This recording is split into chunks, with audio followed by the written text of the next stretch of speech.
Last video में part 1 में हमने देखा कि पर्सनालिटी टाइप्स किन किन तरीके के होते हैं।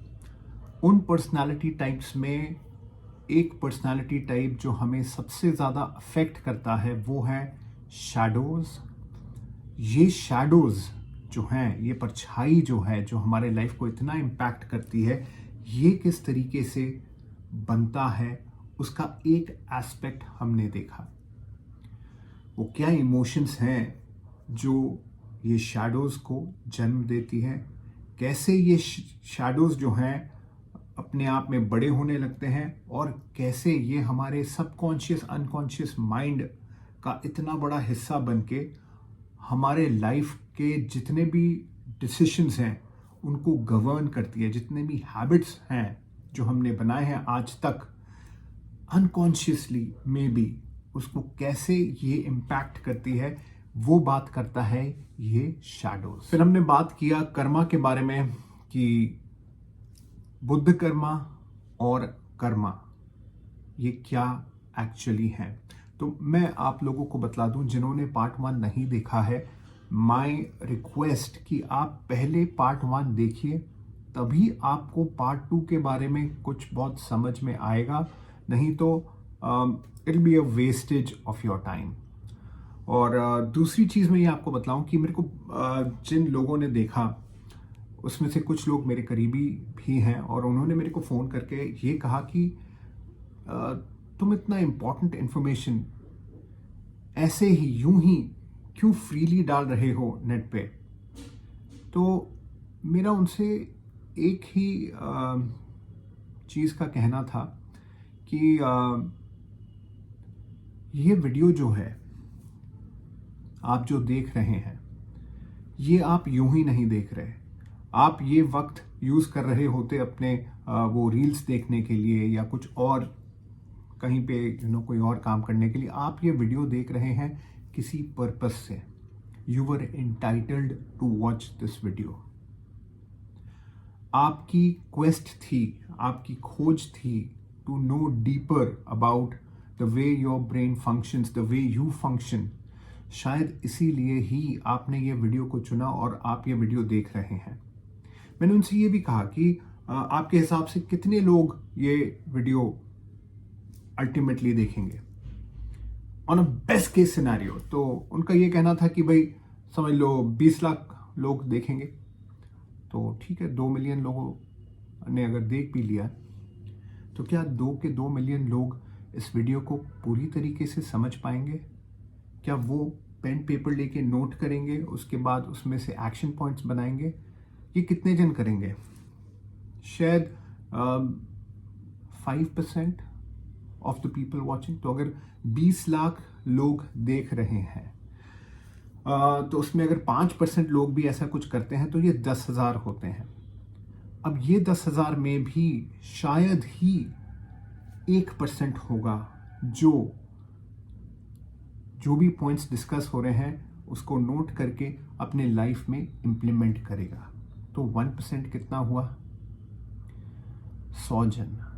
तो 100 जन को अगर ये वीडियो ने अफेक्ट किया, उनके लाइफ में कोई इफेक्ट लाया, तो मैं तो अपने आप को सुपर सक्सेसफुल समझूंगा। क्योंकि मेरे हिसाब से अगर 5 लोग भी ये वीडियो देख के अपने लाइफ में चेंजेस ला सकते हैं, पॉजिटिव चेंजेस, तो for me that is the goal.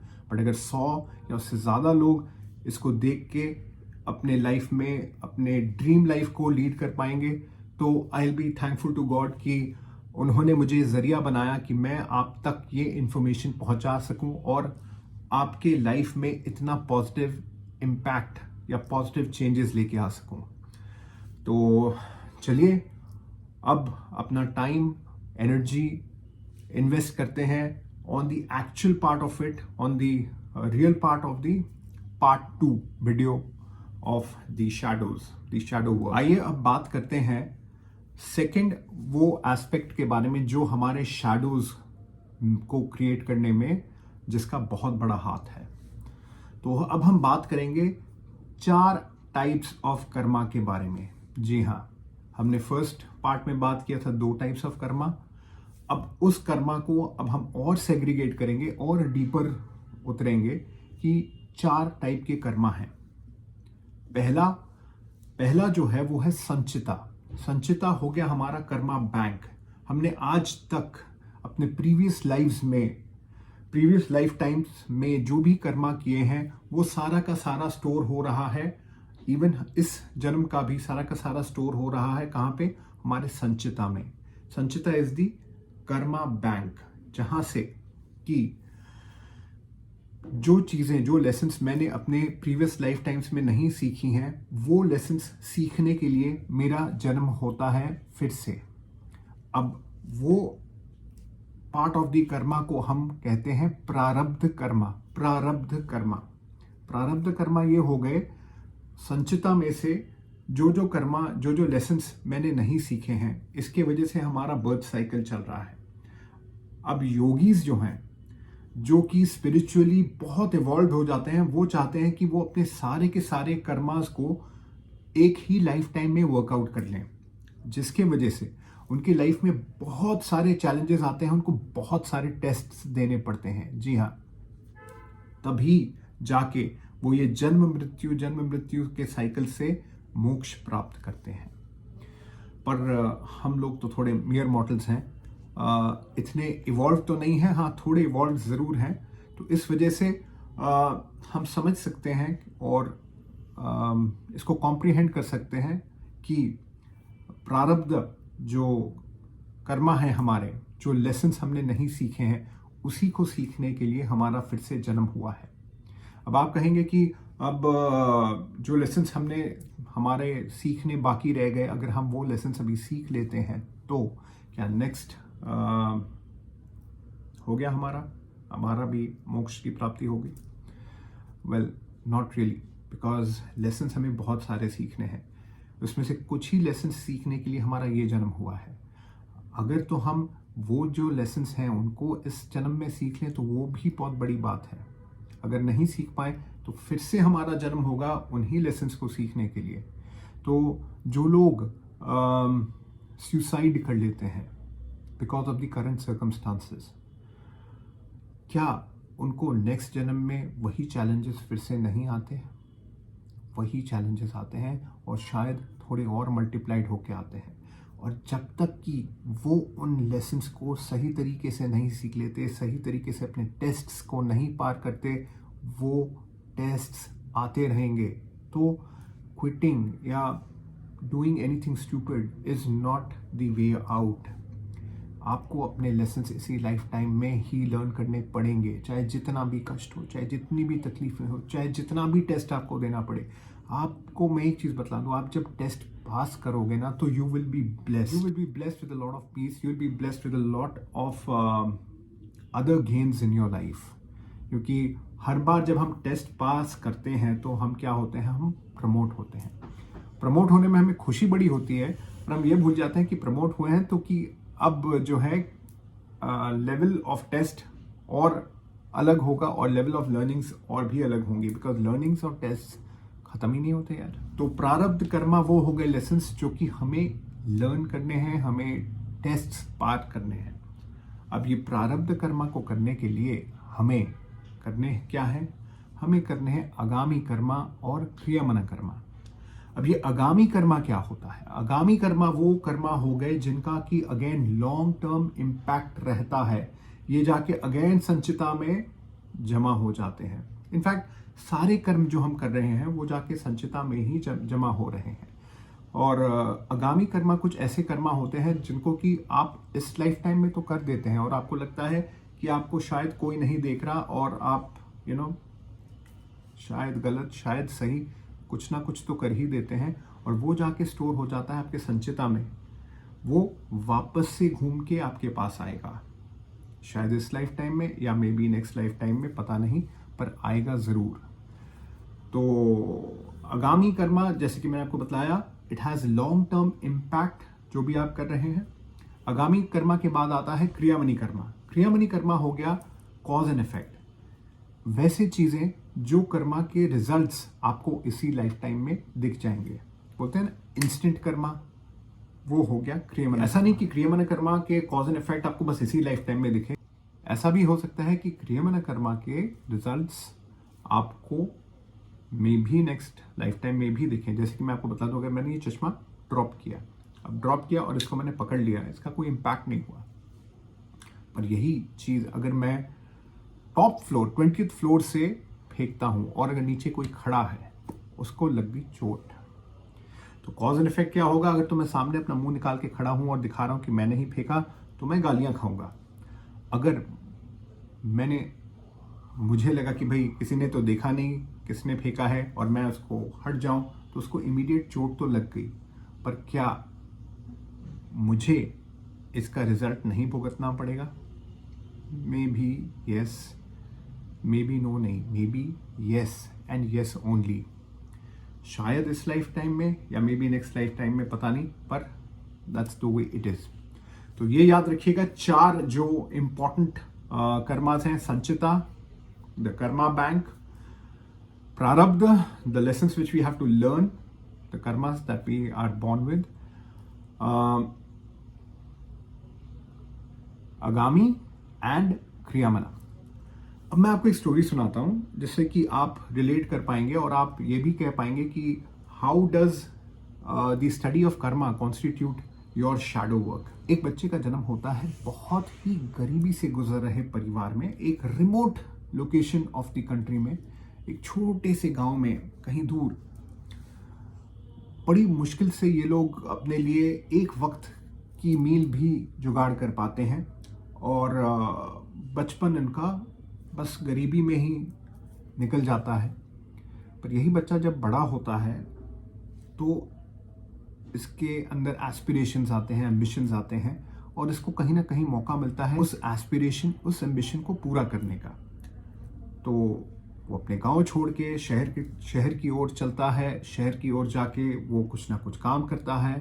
करते करते करते करते उसको प्रख्याति मिलती है and he starts earning very well. बहुत पैसे कमाता है और अपनी गरीबी को पूरा का पूरा टर्न अराउंड कर देता है और इतना प्रसिद्ध, इतना फेमस, इतना पैसे वाला बन जाता है कि जो लोग उसको उस वक्त जानते हैं वो सोच भी नहीं सकते कि किन मुश्किलों से, कितनी गरीबी से ये बंदा निकल के इस लेवल में पहुंचा है। They will not just believe the hardships.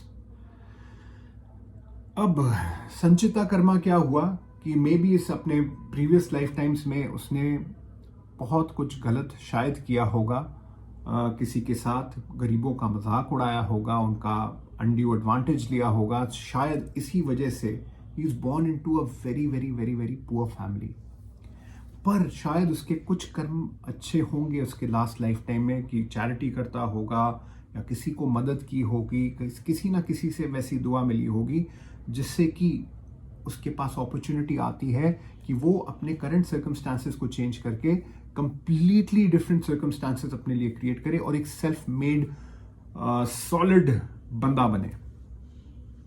अब उसने अपने संचिता कर्मा की वजह से बर्थ लिया, आगामी कर्मा के वजह, प्रारब्ध कर्मा के वजह से उसने वो लेसन्स लर्न किए, ह्यूमिलिटी के, गरीबी के, और उसके बाद because of his good karmas he became what he became, a rich and a famous person. अब ये लेसन तो उसने सीख लिया। अब रिच बनने के बाद या रिच बनने के लिए जो भी उसने कर्म किए, अपने आगामी कर्म या क्रियमना कर्मा, अब ये जाके वापस से स्टोर हो जा रहे हैं इसके संचिता में। अब नए लेसन्स, अब टेस्ट उसने क्या पार किया कि टेस्ट, वो गरीबी, वो ह्यूमिलिटी, उस कड़े मेहनत से उसने अपने टेस्ट को पार किया। टेस्ट पार करने के बाद उसको क्या मिला? बहुत प्रख्याति, बहुत पैसे, अपार धन दौलत और फेम। तो जैसे मैंने आपको कहा, हमेशा जब आप टेस्ट पार करते हैं आपको बहुत कुछ मिलता है। You get promoted and you get rewarded. उसके बाद क्या आता है कि आगामी और क्रियमना कर्मा के बेसिस पे, अब या तो वो किसी को अगर उसने चीट किया है इसके लिए, तो then again he has to go through the consequences in his next life time. अगर तो कुछ ऐसा कॉज एंड इफेक्ट वाला किया क्रियमना, तो शायद उसको इसी लाइफ टाइम में जेल हो।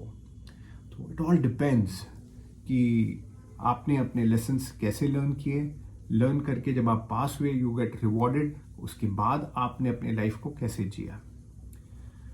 तो अब आप पूछेंगे कि how does this constitute the shadows. आपके कर्म जिसको लेके आप पैदा हो रहे हैं, जिस सर्कमस्टांस में आप पैदा हो रहे हैं, that is actually the creator of the shadow. उसके बाद आता है कि आप अपने बड़े होते वक्त अपने इमोशंस को दबा रहे हैं, उसको सप्रेस कर रहे हैं, तो ये सप्रेस्ड इमोशंस बड़े हो के शैडो बनते हैं। तो जो आप कर रहे हैं कि इमोशंस को दबाना, ये तो आप फैक्चुअली कर रहे हैं, but spiritually what you born with is constituting your shadow. I hope कि आपको क्लैरिटी मिली है कि देखिए, जब भी डेवलपमेंट होता है इंसान का डेवलपमेंट होता है spiritually first, mentally second, and then it gets और it takes the shape of physical. तो अगर आप कुछ भी कर रहे हैं स्पिरिचुअली, अगर आप इवॉल्व नहीं हो रहे, स्पिरिचुअली अगर आप नहीं बड़े हो रहे, आपकी कोई भी डिजीज पहले स्पिरिचुअल वर्ल्ड में एंटर करती है, फिर मेंटल वर्ल्ड में एंटर करती है, फिर जाके वो फिजिकली मैनिफेस्ट होती है। वैसे ही अगर आप कुछ भी चीज़ चाहते हैं, कुछ भी चीज़ को आप पावर ऑफ अजम्पशन बोलते हैं ना, तो कुछ भी चीज़ को आप पावर ऑफ अजम्पशन कह लीजिए, लॉ ऑफ अट्रैक्शन कह लीजिए, कुछ भी चीज़ को आप चाहते हैं, आप पहले इसको अपने मेंटल वर्ल्ड में लाते हैं। मेंटल वर्ल्ड में लाने से पहले आपके ये स्पिरिचुअल वर्ल्ड में आता है, क्योंकि आप क्या कर्मा लेके पैदा हो रहे हैं। Spiritual world, mental world, and then it manifests itself in the physical world. तो आपके लिए ये तीनों physical, mental and spiritual evolvement बहुत जरूरी है कि how do we work, how do we do the shadow work. हम शैडो वर्क एक्चुअली कैसे कर सकते हैं? सबसे पहले तो जो फियर है, हमें फियर क्यों होता है इंसान को? फियर होता है अंधकार से, फियर होता है जो चीज़ हम नहीं जानते उसके लिए। पर जब हम उसके बारे में पढ़ते हैं, उसके बारे में समझते हैं, तो हमारा फियर क्या है कि वो थोड़ा थोड़ा करके कम होना शुरू होता है। ये जो 2 पार्ट्स आप देख रहे हैं शैडो वर्क के ऊपर में, इससे आपको कम से कम इतनी शक्ति मिलती है to face your shadow side, face your darkest side. आपको ये तरीका भी मिलता है how you can start reaching towards your darker side. क्या चीज़ें करके आप अपने डार्कर साइड तक पहुंचते हैं। आप जब डार्कर साइड के पास जा रहे हैं तो आप उजाले के सबसे करीब जा रहे हैं, ये याद रखिएगा। पर अगर आप डार्कर साइड को अगर अवॉइड कर रहे हैं तो आप एक्चुअल में उसके अंदर और धंसते चले जाएंगे, ये भी याद रखिएगा। तो facing it is the first step, reaching there is the second step. उसके बाद आता है अपने डार्क साइड को समझना, अंडरस्टैंडिंग इट, कॉम्प्रीहेंडिंग इट, उसको पढ़ना। क्यों आप उस डार्क साइड से जूझ रहे हैं?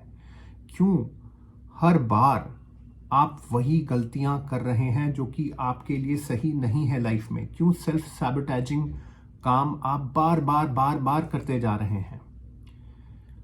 क्यों अगर हम किसी और के लिए ये पकड़ें तो वो इंसान में बहुत कैपेबिलिटीज़ होंगी, ठीक है, वो इंसान बहुत ही स्मार्ट होगा, बहुत ही इंटेलिजेंट होगा, बहुत ही विटी होगा, और सक्सेस पाने के लिए जो भी इंग्रेडिएंट्स हैं उस इंसान में सब कुछ मौजूद है, पर वो इंसान कहीं ना कहीं सक्सेस पा नहीं रहा। यहाँ पे सक्सेस से मेरा मतलब है success in career, success in his work life, abundance नहीं पा रहा, इनकम नहीं पा रहा। आप पहली बार जब उससे मिलते हैं आपको लगता है नहीं इसमें पोटेंशियल तो है, मे बी हम जब नेक्स्ट टाइम मिलेंगे तो शायद ही विल क्रैक इट। आप साल भर बाद मिलते हैं, वो बंदा उसी पोजीशन में है, बंदे में कोई कमी नहीं है, पर वो बंदा उसी पोजीशन में है। आप उसको बहुत साल बाद फिर से मिलते हैं, 10 साल बाद फिर से मिलते हैं, अगेन वो उसी पोजीशन में है।